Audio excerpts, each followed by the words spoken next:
átomo, né? E esses átomos eles podem estar arranjados aí de diferentes maneiras, né? Então, os átomos de um mesmo elemento eles podem formar, dependendo da forma como eles reagem, então, substâncias diferentes, né? Então, hoje a gente vai estudar aí algumas leis que podem ser aplicadas nesse sentido, né, no contexto das reações químicas, né? Que são as chamadas leis ponderais. A gente vai ver as principais leis ponderais, né? Durante muito tempo, assim, na química, vamos dizer assim, né? Nas reações de combustão, né? Onde tem, então, a queima, os cientistas, eles acreditavam que existia um material, um componente que permitia que esse fogo, então, né, acontecesse. Por exemplo, na madeira, a madeira, quando ela era queimada, então ela vai sair a fumaça, vai ter ali, vai restar cinza, o carvão e tudo mais, mas se você pesasse, né, colocasse a madeira antes da queima em uma balança e depois no final o resíduo que sobrou daquela queima, você vai ver que teve um decréscimo de massa, a massa ali diminuiu, né? Então, essa teoria do flogista, ela vem mais ou menos nessa linha, porque o pessoal que defendia, né, vamos dizer assim, um pai dessa teoria, que ó, esse pesquisador aqui, que ele dizia que tinha um fluido, né, chamado flogisto dentro de todas as substâncias que conseguiam entrar em combustão, que conseguiam, então, ser queimadas. E a partir do momento que esse flogisto era queimado, ele era capturado pelo ar, certo? E essa saída do flogisto, então, do material que estava sendo queimado, fazia com que a massa desse material ficasse menor, com que essa massa, então, diminuísse, né? E esse flogisto ia ficar lá no ar, né? Ele ficaria no ar, e depois ele seria reabsorvido, né, novamente pela matéria e formaria novamente uma matéria que seria aí possível de ser queimada. Foi uma teoria que perdurou durante muito tempo, né? Aquilo que não era queimado, o pessoal então dizia que não tinha esse flogisto, né? Quando um material parava de queimar, né, parava de ter a reação de combustão, o pessoal dizia que o flogisto tinha acabado, então era uma teoria assim que, vamos dizer assim, que foi aceita por muito tempo, né? E aí o resultado final sempre da reação de combustão, da queima, nesse sentido aqui, então era sempre um produto final, né, com massa menor do que aquele produto que iniciou o processo. Só que à medida que as pesquisas aí foram avançando e tudo mais, experimentos foram feitos, e esse cara aqui, ó, chamado Lavoisier, um químico bem famoso, ele decidiu fazer um teste, né? Então, nesse teste, ele utilizando mercúrio, ele colocou mercúrio em um recipiente chamado retorta, um recipiente curvilíneo aqui, né? Colocou mercúrio, né? E aí, num outro recipiente aqui, numa espécie de cubo, ele colocou também mercúrio, mas tinha ar, tá? E aí ele se utilizou de um forno, ele utilizou um forno para aquecer esse mercúrio aqui, para propiciar uma reação de combustão, né? E a partir do momento que começou a acontecer, então, o aquecimento desse mercúrio aqui, ele percebeu que começou a se formar uma espécie de um pó avermelhado, né? Começou a se formar uma espécie de um pó avermelhado no interior desse recipiente. Ele criou um sistema fechado, né, para propiciar uma reação de combustão. Esse mercúrio, tá? Ele foi pesado, tudo que está aqui foi pesado previamente, tá? E aí, o que aconteceu? À medida que começou a se formar esse pó aqui, ó, fruto do aumento de temperatura, né? De uma reação que chama calcinação do mercúrio, né? E aí ele percebeu que começou a aumentar o volume do mercúrio aqui, ó, nessa cuba aqui, ó. O volume aqui também tinha mercúrio, então, à medida que o ar, alguma coisa estava consumindo o ar que estava aqui, e à medida que esse ar foi sendo consumido, né, nas palavras dele, o mercúrio começa a ocupar o espaço e começa a subir aqui também, né? E aí o que ele percebe? Primeiro ponto, ele percebeu que alguma coisa que estava aqui no ar estava reagindo com esse mercúrio aqui, tá? Que ocupava um espaço, mas que a partir do momento que começa a reagir, né, começa a diminuir, então, a quantidade de alguma coisa que tinha aqui no ar, tá? E o mercúrio que estava aqui começa a ocupar esse espaço, né? Posteriormente, então, ele percebeu que era o oxigênio que estava no ar, que é essencial para as reações de combustão, né? E ele acabou reagindo aqui, formando o óxido de mercúrio 2, tá? Então, formou o óxido de mercúrio 2.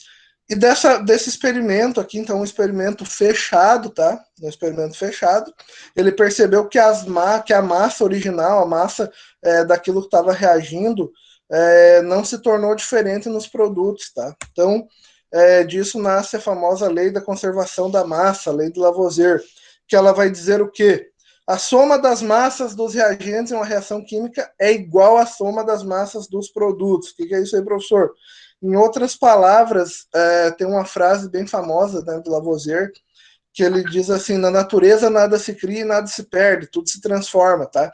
Então, em um sistema, na verdade, fechado, a massa que inicia uma reação química deve ser a mesma massa que vai terminar a reação química. Aquilo que está no reagente deve estar no produto, tá? Então, de um jeito bem tranquilo aqui, ó, vamos pensar assim, ó, o que vai acontecer? Ó, formação do óxido de magnésio. Se eu tenho nos reagentes 24 gramas de magnésio e 16 de oxigênio reagindo, ao final eu vou ter que ter quanto? Vou ter que ter 40 gramas de magnésio, tá? Isso aqui eu somo, então, a massa dos reagentes e eu vou ter a massa dos produtos, tá? Não tem como ter isso aqui de massa de reagentes e, de repente, ter aqui 100 gramas de produto, tá? Se eu tenho isso aqui de reagentes, automaticamente o produto, a massa do produto tem que ser compatível com aquilo que iniciou a reação, né? Então, aplicando em um nível mais, vamos dizer assim, microscópico, nessa lei, né, de Lavoisier, só relembrando, né, que aquilo que o professor falou, né, numa reação química, ó, só existe uma recombinação de átomos, só existe, né, um rearranjo de átomos. Esses átomos, eles não são destruídos, não surgem átomos novos, né? E aquilo que vai estar nos reagentes, ele também vai estar nos produtos, só que o que vai mudar? Vai mudar os arranjos, né? Lembre aquilo que o professor falou, os mesmos elementos químicos, né?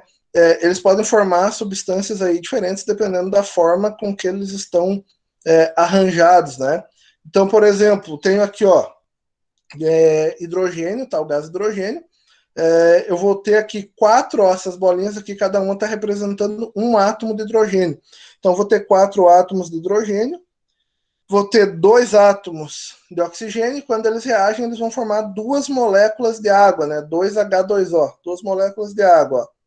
Então, professor, aqui está o número e tal, mas como que eu faço para saber se eu tivesse que olhar só essa fórmula aqui? Como que eu faço para saber quantos átomos de hidrogênio tem?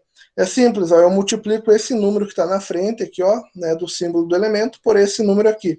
Então, 2 vezes 2 são 4, tenho 4 hidrogênios. Mesma situação aqui no oxigênio, tá? Aqui está o número 1, mais por uma questão só de exemplo, mas quando eu tenho apenas um átomo do elemento, a gente não precisa colocar, né, esse número aqui na frente, mas, né, se eu tenho formando o gás do oxigênio 2 átomos de oxigênio, se eu multiplico 1 vezes 2 são 2, então percebam que só mudou o arranjo, tá? Então, ao nível microscópico, a lei de Lavoisier.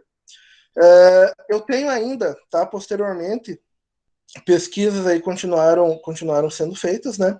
E aí, esse químico farmacêutico chamado Proust, né?